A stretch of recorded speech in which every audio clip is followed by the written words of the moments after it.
Listen to me. If you are retired, or if you are anywhere close to retirement, I want you to sit up, lean in, and pay very close attention to what I am about to tell you. You have worked 30, 40, maybe 50 years to build your nest egg. You have saved, you have sacrificed, and you have sacrificed some more so that you can enjoy your golden years with total peace of mind. But right now, financial fraud against seniors is at an absolute all-time high, and major financial institutions like Capital One know it. So when you go to open a new high-yield savings account, apply for a credit card, or even just sign into your existing online account, and suddenly Capital One stops you dead in your tracks and says, "Wait a minute. We need to verify your identity," what happens? Panic sets in. You start asking yourself, why are they asking for this? Did someone hack my account? Is this email a scam, or is it really Capital One?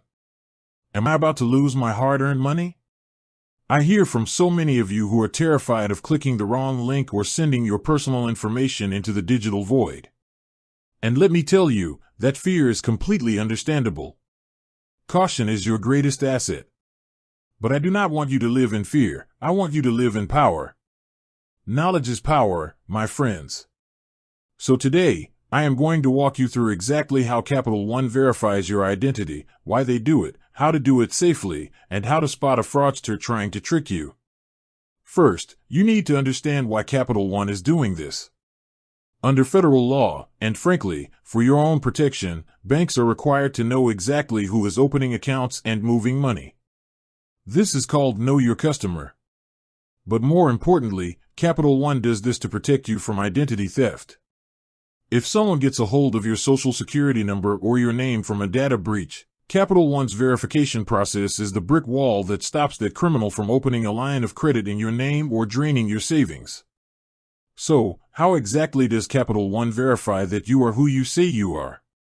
There are 4 main ways they do this, depending on what you are trying to do. The first method is digital ID and document verification. If you are applying for an account online or setting up digital banking, Capital One may send you to a secure portal where they ask you to take a clear photo of your government-issued identification. That means a valid driver's license, a state ID card, or a passport. In many cases, they will also ask you to take a quick selfie. Why? Because their secure automated software matches the live face on that selfie with the photograph on your driver's license.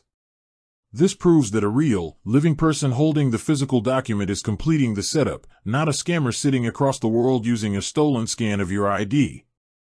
The second method is mobile app verification.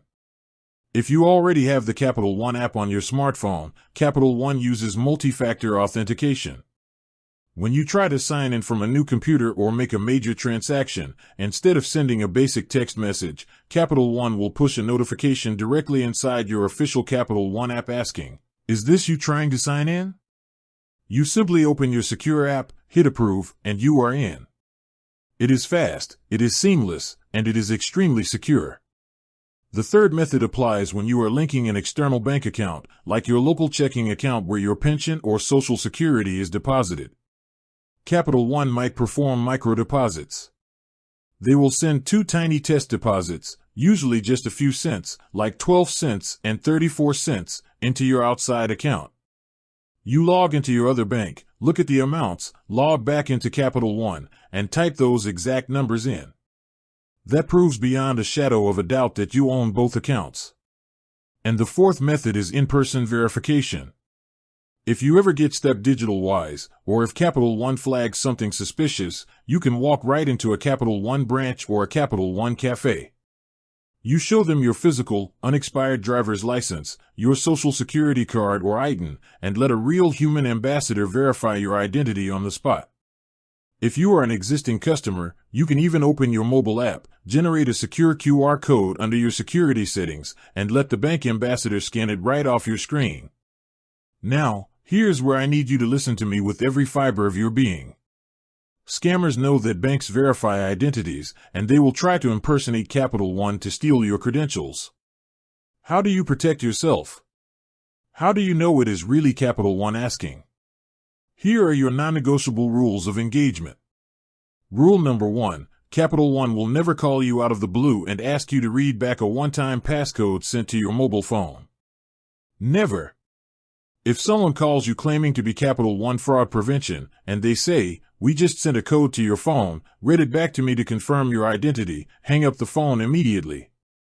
That code is the key to your bank account, and that caller is a thief trying to reset your password. Rule number 2, never click on a random text message link claiming your Capital One account is locked or needs immediate verification. If you get a suspicious text or email, do not click the link. Instead, pick up your phone, open your official Capital One mobile app directly, or look at the back of your physical credit or debit card, call that exact phone number, and ask a customer service representative directly, "Is there an action required on my account?" Rule number 3, when uploading your ID online, make sure you are doing it directly inside the Capital One app or on official, secure website domains, specifically checking that the web address starts with https:// and clearly says CapitalOne.com. My dear friends, technology can feel overwhelming, especially when you have spent a lifetime managing your money with paper checks and face-to-face handshakes. But these digital verification steps are not put there to frustrate you, they are put there to safeguard the money you worked so hard to earn.